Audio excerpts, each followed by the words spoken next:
दोस्तों, आपने कहानी सुनी गंधर्व सम्राट की लड़की। कैसी लगी?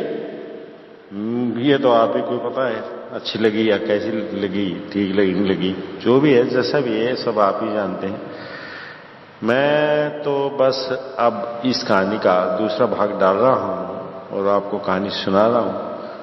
देखिएगा और सुनिएगा भी। अच्छी लगे तो बता दीजिएगा और ना अच्छी लगे वो तब भी बता दीजिएगा।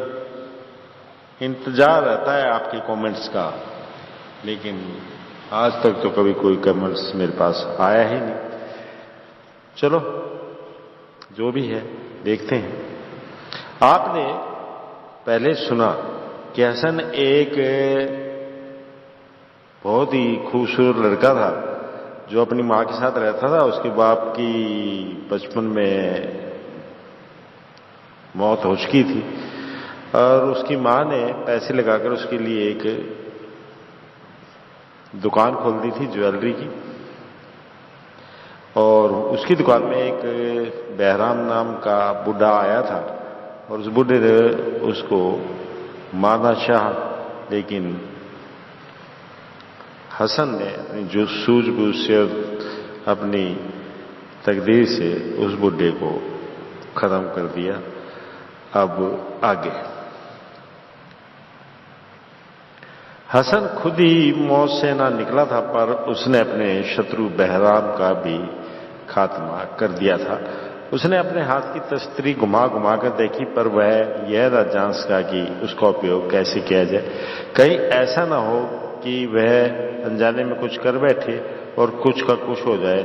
और उसने उसे एड़ी में ठोंस लिया और चारों ओर देखने लगा। यदि पहाड़ की चोटी बादलों से भी ऊंची थी तो भी वह सारा प्रांत समतल था। कहीं एक पेड़ पौधा न था। बड़ा सा पथरीला मैदान था। इस मैदान में एक सिरे पर हसन था और दूसरे सिरे पर उसको लपटें दिखाई दी। यह सोच कि वहां मनुष्य नहीं है, वहां लपटें नहीं न हुई, हसन लपटों की ओर चलने लगा। ज्यों-ज्यों वह लपटों के पास चलता गया त्यों-त्यों ये लपटें महल का आकार लेती गई। उस महल के 4 बड़े बड़े खंभे थे। उसके ऊपर एक गोल गुंबद सा था। खंभों पर और गुंबद पर सोने की परत थी। सूरज की रोशनी में जब सोने की परत पर पड़ती तो ऐसा लगता जैसे लपटें निकल रही हों। हसन बहुत थका हुआ था। इस महल में मनुष्य तो नहीं रहते होंगे, शायद कोई यक्ष और गंधर्व रहते होंगे। खैर कुछ भी हो, द्वारपाल से ही मांगकर कुछ पानी पी लूंगा, कहीं किसी कोने में पीठ सीधी करके सो जाऊंगा, सोचता हसन हरे पत्थर के द्वार से होता महल के आंगन में आ गया। वह भी थोड़ी दूर ही गया था कि 2 कन्याएं संगमरमर की बेंच पर बैठी शतरंज खेल रही थी।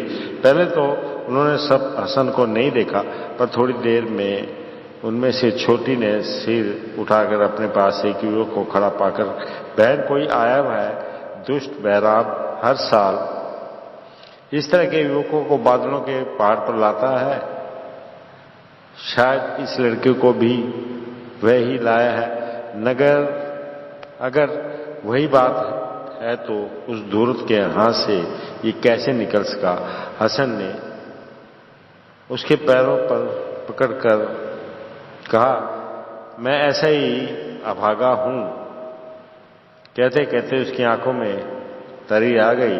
उसकी हालत पर उस कन्या को बड़ा तरस आ गया।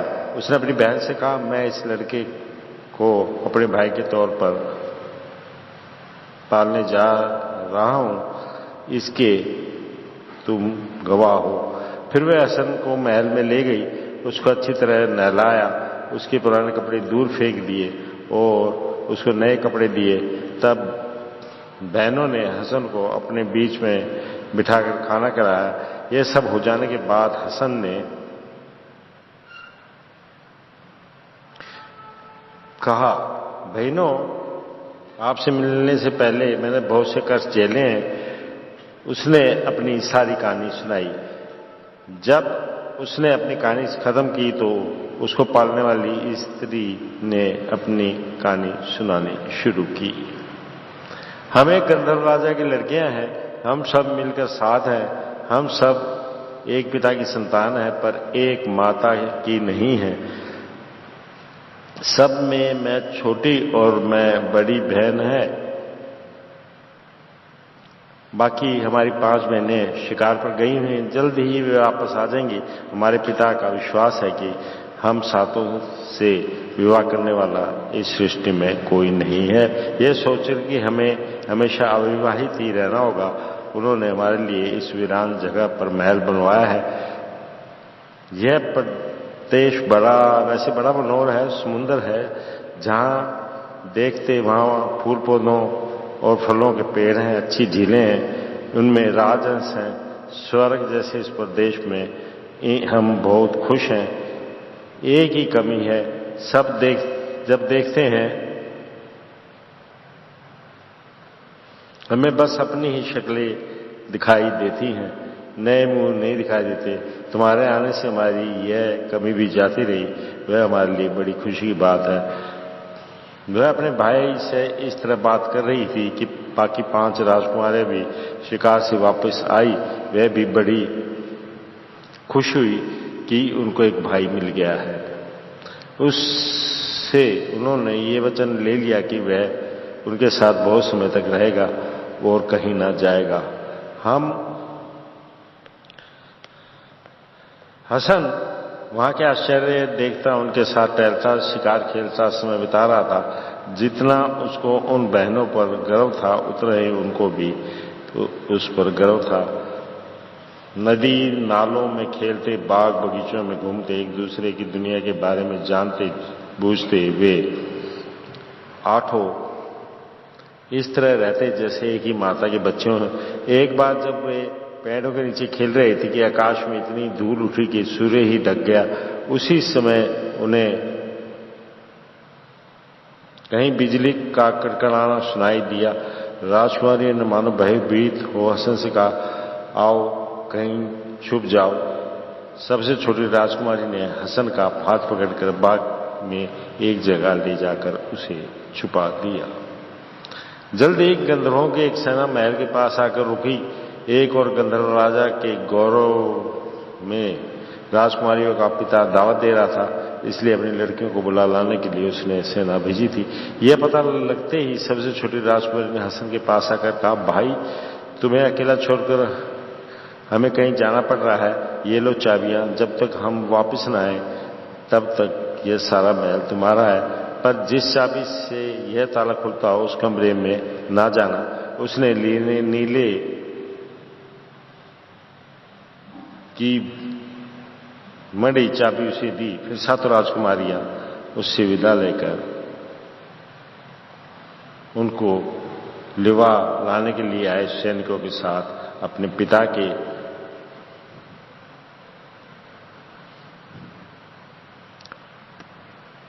पास चली गई। उनके चले जाने के बाद सारा महल सुना सुना सा लगने लगा। हसन मासूम सा सब जगह घूमता, अपनी बहनों की चीजें देखता, जहां वह घूमती थी वहां घूमता। उसको अकेलापन काटा सा लगा था। घूमता घूमता वह उस किवाड़ के पास पहुंचा जिसे उसे खोलना नहीं चाहिए था। उसे जब यह ख्याल आया तो कि उसे खोलना नहीं चाहिए था तो वह झट पीछे हट गया। पर उसके मन में विचार उठते जाते थे, क्यों इस कबाड़ को नहीं खोलना चाहिए, इस कमरे में क्या विचित्र वस्तु है। कुछ भी हो, मैंने वचन दिया है कि मैं इस कमरे में नहीं जाऊंगा। यह सोचकर भी वह उस किवाड़ को ना भूल सका। वह इसी के बारे में सोचता रहा और इसी सोच में सो भी न सका। चाहे जो भी कुछ हो, उसने एक किवाड़ को खोलने की ठानी। फिर भी उसने सवेरे तक सब्र करने का निश्चय किया। आखिर उसने दृढ़ निश्चय कर लिया, भले ही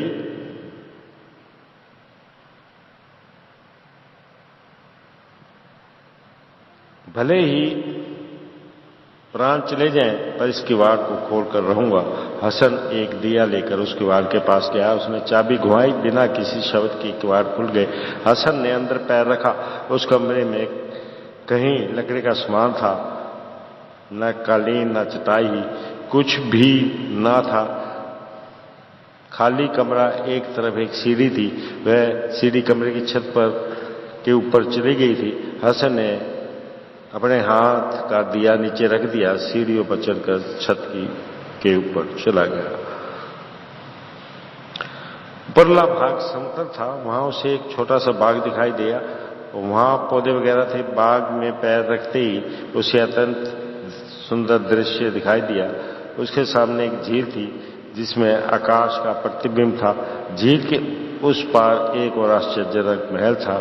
उसके ब्रिज आकाश को चूम रहे थे। उस महल से झील तक संगमरमर की सीढ़ियां थी। सीढ़ियों के नीचे और पानी के ऊपर एक चबूतरा था जो तरह तरह के मोती मूंगों से बनाया गया था। उस चबूतरे पर गुलाबी रंग के सफ्ट्रिक के खंभे बने थे। उनके ऊपर हरे रंग का पर्दा और उसके नीचे सिंहासन था। इस चबूतरे में जो कारीगरी दिखाई गई थी वह बड़े बड़े राजाओं के भी बस की बात नहीं थी। हसन मूर्ति की तरह खड़ा खड़ा यह सुंदर देख रहा था कि आकाश में से 10 बड़े बड़े पक्षी झील के किनारे मंडराने लगे। कुछ देर इधर उधर घूमने के बाद उनमें से एक बड़ा पक्षी सिंहासन के पास आया। बाकी 9 पक्षी उसके पीछे आए। हसन के देखते देखते वे पक्षी स्त्री बन गई। एक एक स्त्री एक एक चांद की तरह थी। अपने पक्षियों का चोगा उतार कर वे झील में जल क्रीड़ा करने लगी। एक दूसरे के पीछे तैर कर जोर जोर से हंसने लगी। उनके अट्टहास से दिग दिगांतर गूंज उठे। उनमें से सबसे अधिक स्वस्थ और सुंदर स्त्री ने हसन को आकर्षित किया। वह एक पेड़ के पीछे छुपकर उस सुंदरी की ओर एकटक देखने लगा जिसने उसे आकर्षित किया था। जल्दी ही ये स्त्रियां जल क्रीड़ा समाप्त करके वस्त्र पहनकर चांदनी में विश्राम करने लगी। इतने में किसी ने कहा, सवेरा होने वाला है, चलो हम अब चलें। सबने तुरंत अपने पक्षी के चोगे पहन लिए और फिर आकाश में उड़ने लगी। उसके जाने के बाद भी हसन शून्य आकाश में काफी देर तक देखता रहा। हसन तब तक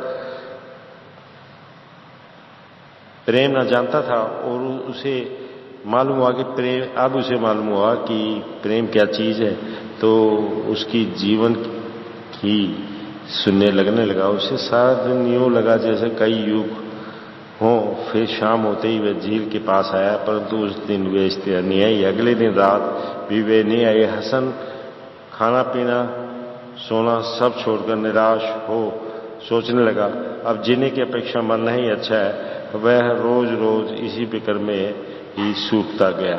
एक दिन बाद गंधर्व राजकुमारी पिता के घर से वापस आई। आते ही हसन की बहन उसे ढूंढते आई। उसकी हालत देखकर उसकी आंखों में आंसू आ गए। अरे भाई, क्या हालत हो गई है तुम्हारी, क्यों ऐसे हो गए हो? मुंह सूख गया है, आंखों में गड़ा सा पड़ गया है, तुम्हारी बीमारी क्या है? बिना छुपाए बताओ, उसने कहा। हसन ने आंसू बहाते हुए कहा, मैंने जो गलती की थी उसका फल भुगत रहा हूं। मेरी कोई मदद नहीं कर सकता। मैं इस तरह ही प्राण छोड़ दूंगा। तुम ऐसा ना सोचो, तुम्हारे प्राण बचाने के लिए हम सब अपने प्राण छोड़ देंगे। यदि तुम मर गए तो मैं भी मर जाऊंगी, उसकी बहन ने कहा। खाना खाए मुझे 10 दिन हो गए हैं, कहकर उसने जो कुछ गुजरा था वह सुनाया। हसन ने सोचा था कि जिस काम को करने से उसने मना किया था उसके करने पर वह उसे डांटेगी डपटेगी, परंतु उसकी बहन ने उसको एक बात नहीं कही। यही नहीं, उस पर तरस खाकर उसने कहा, तुम फिक्र न करो, तुमने जिस कन्या से प्रेम किया है मैं उसको दिखाने की भरसक कोशिश करूंगी, परंतु तुम अपना ये भेद बाकी बहनों से ना कहना। जब ऐसे किवाड़ के बारे में बात उठे जिसे खोलना भी नहीं चाहिए था, तो तुम यूं दिखाना जैसे तुम ये भी नए जानते हो कि वह कहाँ है। जब बहनें पूछें कि तुम क्यों इस तरह सूख गए हो, तो उनसे कहना तुम्हारे लिए ये सलाह उसने दी। फिर उसने अपनी बहन से कहा, बेचारा हसन हमारी गैर हाजिरी में हमारे लिए ही सोचता रहा और अब पलंग पर पड़ा है। उसने अपनी माँ वगैरह याद हो आई है, वह बेचारा तड़फता रहा है, बड़ी तकलीफ में है। सब राजकुमारियां बड़ी दुखी हुई। उसके पास जाकर उन्होंने उसकी तरह तरह से उपचार किया, उसे खाना खिलाया, जो कुछ उन्होंने अपने पिता के देश में देखा था उसके बारे में सुनाया। 1 महीने तक उन्होंने उसकी सेवा शुरू की, तब जाकर वह कुछ स्वस्थ हुआ। फिर एक दिन राजकुमारी शिकार पर निकली। सबसे छोटी राजकुमारी यह कहकर कि वह अपने हसन के साथ रहेगी, उसके पास चली आई और उसके जाते ही वह उसको झील के पास वाले बाग में ले गई। देखो इस झील के किनारे कितने ही नाने के पाट हैं। उस कन्या ने जिसको तुमने देखा था कहाँ स्नान किया था, हसन ने उसको वह जगह दिखाई, वहां सिंहासन लगा था। उसने घबराते हुए कहा, बाप रे बाप, जिन कन्या को तुमने देखा था वे गंधर्व सम्राट की लड़कियां हैं और उसकी सहेलियां हैं। उस सम्राट के नीचे हमारे पिता केवल एक छोटे से सामंत हैं।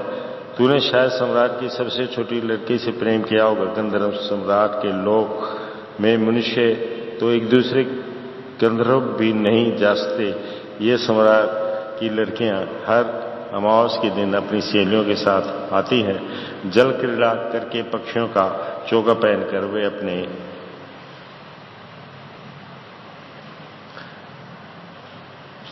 देश में उड़ जाती हैं। गंधर्व सम्राट की लड़कियां और उसकी सहेलियां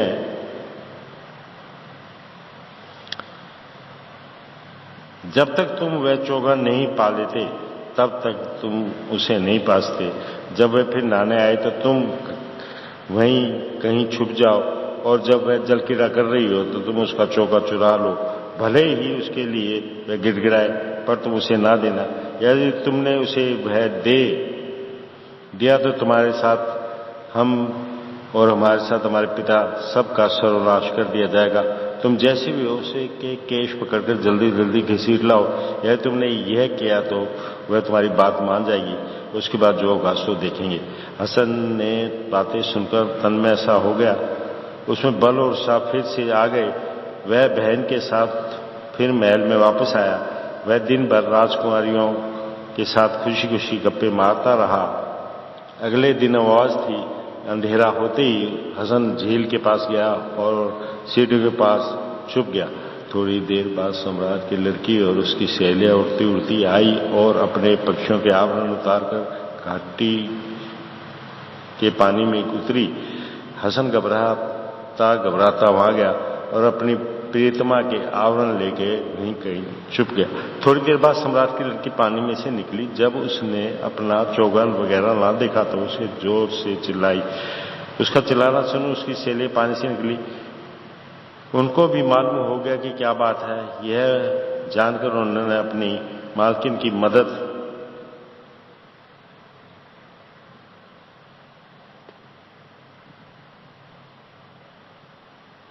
करने के बदल पहले अपने कपड़े और चोगे पहने और वहां से डरकर आकाश में उड़ गई। सहेलियों द्वारा छोड़ने देने के और अपमानित होने के बाद सम्राट की लड़की के पास हसन आया।